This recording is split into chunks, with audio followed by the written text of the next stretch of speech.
Hello, my little goblins. How are you guys today? My name is Jay. Welcome back to my channel. Guys, I have the list of all lists, the recommendations of all recommendations, because guess what? It's my freaking season, spook season. Yeah, October. Oh my God. Guys, it is feeling pretty wonderful outside. It is no longer as hot as the devil's butthole in North Carolina. And I am just living my best life. Like, look at the world right now. Like, if you don't enjoy fall, I'm pretty convinced you're not human. And if you don't live in a place where the seasons change so beautifully, the world transforms into the most wonderful time of the year, well, sucks to suck. Just kidding, just kidding. I am sorry for you though. You'll have to experience it someday if you haven't already. Anyway, what I've got for you today, guys, is a long and wonderful list. Not too long, but a good list of spooky things that you need to fill the rest of your October with immediately. And they are classics. They will carry you through the spook season and through the many seasons ahead of you because they are frickin' timeless and spooky. So let's get started. What we're going to do, I'm going to start with books and literary things, okay? So my first thing that I want to recommend to you is one of my favorite books of all time, Neil Gaiman's Coraline. Guys, if you have only seen the movie, I mean, I get it. The movie is freaking phenomenal. Like, let's be real. They made that a masterpiece. But if you had not read the middle grade Neil Gaiman masterpiece that is Coraline, well, I don't know what you're doing. I read this book when I was actually in middle school, and it scared the pants off of me. The pants off of me. Yeah. I thought about this book for days after reading this because the ending was so creepy. I could not handle it. And it's not very long. It's very thin. It's very compact. You can finish it in an afternoon and you won't be sorry for it because Neil Gaiman is a freaking mastermind. Yes, we're done with that. Go read Coraline. My next one. The next book that you need to check out this season, if you have not already, is... Sorry, I thought I put it upside down. God, I'm a hot mess of a person. Stephen King's Pet Semetary. Yes, I did buy the mass market paperback. Yes, it is not as cool looking as the old school one, but this book surprised the heck out of me. I read this at the beginning of this year, I think in January, so the dead of winter, when nothing spooky related was happening other than the frigid weather outside. Can I just say, I would fall asleep reading this book, and for the week and a half that it took me to read this book, because it's a hefty one, she's a thick one, I had nightmares every night that week. And they were not like intense nightmares. They were very vivid and interesting. And I would say that the same thing could be said about this book. It's very vivid. The imagery is very intense. And if you've seen the movies, I have not seen the remake that just came out. I haven't heard great things about it, so I've just sort of skipped it. I did watch the original after I read this book.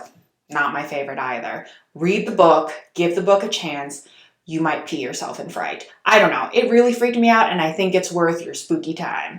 All right, moving on. My next recommendation is The House with the Clock in Its Walls.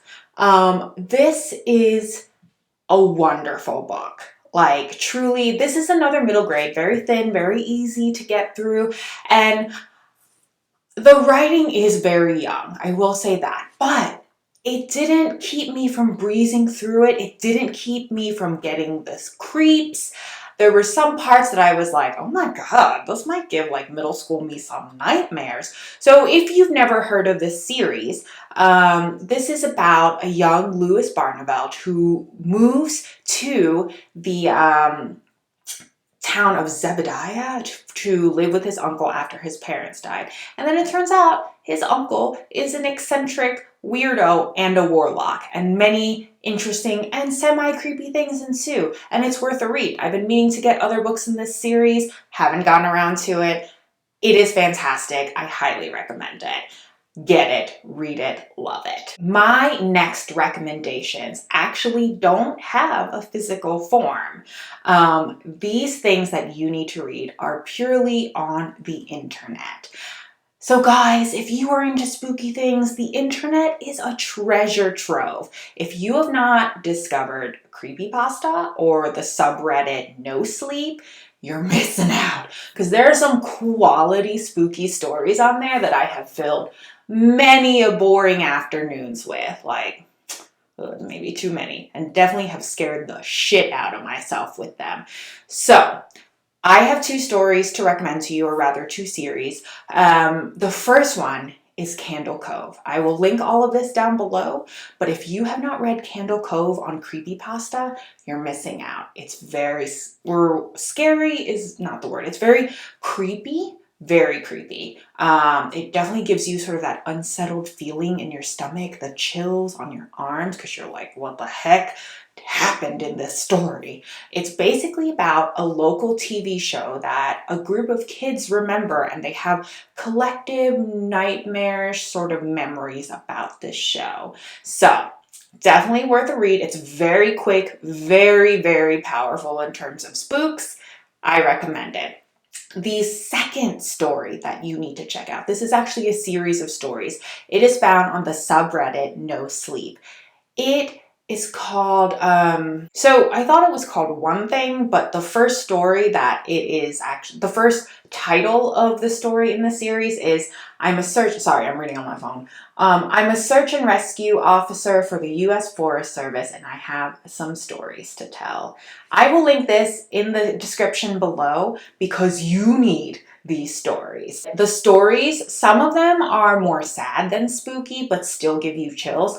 And then a great freaking deal of them are very scary and very unsettling. And if you were like me and living alone and read them, I read these stories before I moved in with my boyfriend, and I definitely creeped myself out so bad that I had to wind down for the rest of the night with cheery Disney movies because I could not handle the silence in my apartment. And yeah, it's just, yeah, it's tense when you read these stories. I definitely recommend them if you have the stomach for them. Just kidding, they're not that intense. But they are creepy, and if you scare easily, well, you might want to keep that in mind then. Very good stories. Anyway, so now we're going to move on to my favorite part, because the books are good, the stories are good, but one of my favorite things during this spook season is to watch some movies, and I've got some good recommendations for you. Now, for you seasoned horror movie watchers, you've probably all heard of these, but for those who are looking for more, to get into more spooky things, I got you. I'm your girl. I've got Freddy here. I've got witches. Y'all know I'm a spooky girl. So let's get into it. These are in no particular order. There are 10 movies that I would like to recommend to you, so I'm not going to spend a lot of time describing them so that this video is not 50 million years long. But the first one, off the top of my head, the first one on my list is got to be Trick or Treat. Not Trick or Treat, Trick or Treat. Directed by Michael Dougherty, one of my favorite horror directors of all frickin' time, because this movie is a mother frickin' masterpiece. You've got spooks, you've got funny things, you've got gory things, you've got weird things, and everything is done in the most amazing, spooky October Halloween aesthetic. This movie is the quintessential Halloween movie and horror movie. It's honestly in my top 5. I can't escape it. Basically, it's an anthology of stories, but they all weave together at the end, and it's got a solid cast. Brian Cox, Anna Paquin, a couple of other people, and you just can't escape the spooks in this movie. Okay? Okay, go watch it. I own it. I love it. Sam, the little spooky Halloween person in this movie, is my boy. Yeah. Okay, number 2. So, because we just talked about it, I've got to recommend The House with a Clock in Its Walls. Now, so I talked about the book. They did make a movie out of it with Jack Black, and gosh, what's her? Oh, that's right, Kate Blanchett. Duh. Yeah, Kate Blanchett. I love Kate Blanchett. So it's with Jack Black and Kate Blanchett, and the movie is so good. It is so Halloween-y and aesthetic that the moment I saw the previews for it, I was like, I told Nick that there was no option. We were going to see this freaking movie, and I loved it. It was everything and more. I don't know why I own it, or why I don't own it. So I should probably get on that. I should probably buy that movie. But it is excellent. It does take liberties on the book, but not bad ones. I think it actually just expands on the richness of the book. The book actually, when I read it, felt a little thin compared to the movie. But I think that's a good thing. I think that the fact that they were able to do the movie in such a way to emphasize all of the aspects of the book, I really enjoyed it. It's such a good time, and it's kid-friendly. So if you're looking for something semi-spooky but still kid-friendly and very Halloween-y, The House with a Clock in Its Walls is a home run 100%. All right, number 3. Let's talk about Stay Alive. Guys, if you've not watched this masterpiece of a horror movie, like, I don't know. I'm probably going to say that a million times in this list, but let's be real. Like, I have a hard bias for all of these movies. So Stay Alive is essentially about a video game that if you die in the game, you die in real life. And it follows a group of young people who figure this out and are trying to beat the game. It is excellent. It is scary. And I feel like it doesn't get enough credit. It really doesn't. Check out Stay Alive. All right, number 4, House LLC. Guys, if you have not discovered House LLC, it is an incredible gem of a horror movie. And it is perfect for Halloween because it deals with this group of friends that set up a haunted house in upstate New York, and things go terribly wrong for one reason or another, mostly because, they set up the haunted house in a haunted house. And it is excellent. It is terrifying. If you are looking for something sort of middle of the road scary, this is not the movie for you. It is very tense. It is very spooky. And it is shot in found footage style. So, like shaky camera things, stuff like that. So just keep that in mind. But it's excellent. I get very motion sick easily, and I still power through this movie because I'm a champ and you need this movie. All right. What number are we at now? 4? 4. JK, we're at movie number 5. My 5th movie recommendation is Monster House. Guys, this is an excellent movie to watch with your kids because it's spooky at times, it deals with Halloween, and then it deals with some really interesting tropes and themes such as grief, accepting others as they are, etc. And it is just a wonderful animated film about a monster house, and I'm living for it because it is just so excellent. It is so funny, and it is the right amount of spooks for kids and adults. Movie recommendation number 7, VHS Part 1. Or rather, it's just titled VHS, but there are 2 parts. The movie VHS is also shot in found footage style, and they are also an anthology series of movies. But they sort of all tie together in a specific way. I won't give it away because spoilers, but it is an excellent movie. When I first watched it, I wasn't sure what I was getting into, but some of the stories really freaked me out. I'm not gonna lie, I was scared. I was scared, and there was a lot of adrenaline pumping moments through this movie. It is excellent. It is a classic amongst the horror community. And if you haven't seen it, well, get on it, because it's fantastic. It's called VHS because in the beginning, there is a group of, I guess, I don't know, robbers or whatnot. They're hired to do a job to steal a VHS tape from this spooky, weird house. And shenanigans ensue. Scary shenanigans. It is excellent. I cannot recommend it enough, honestly. And my number 8 recommendation, Grave Encounters. Guys, Grave Encounters is one of my all-time favorite horror movies because no matter how many times I see it, it never fails to leave me breathless, scared, anxious, and just like my mind racing, because it is about a documentary film crew, sort of like ghost hunter documentary type thing. They go to an abandoned and supposedly haunted asylum in Virginia, or I think West Virginia. And they proceed to spend a night in this asylum. And some really crazy shit happens. It actually makes me uneasy thinking about it, but it's so good. It's just such a mind fuck. Let's be honest. It's just one giant mind craziness. See, I don't even have words for it. It's so good, so scary, so spooky, and also shot in found footage style. I didn't realize that I had a style that I liked, but I guess I watch a lot of these found footage movies. Funny, because they sort of make me sick every now and then, but what do you know? Grave Encounters, excellent movie, one of the scariest I've ever seen. I really love it, and I think you will too. Guys, I'll be honest, I think I'm losing count on things.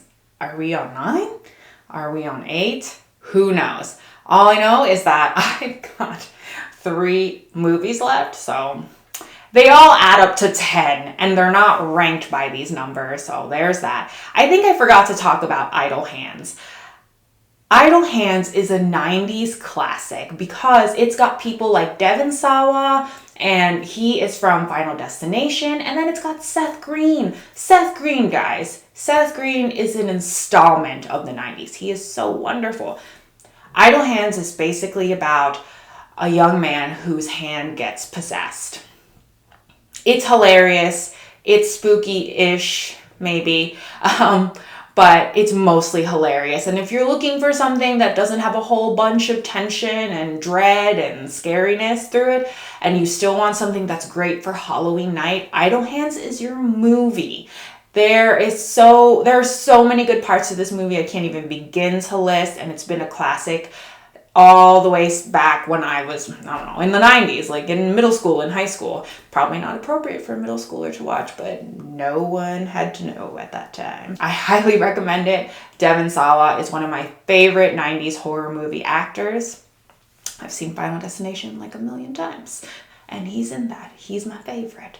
All right, next movie, I don't even know what number we're on, is The Faculty. Guys, I was actually talking to one of my good friends, Josh, about this movie.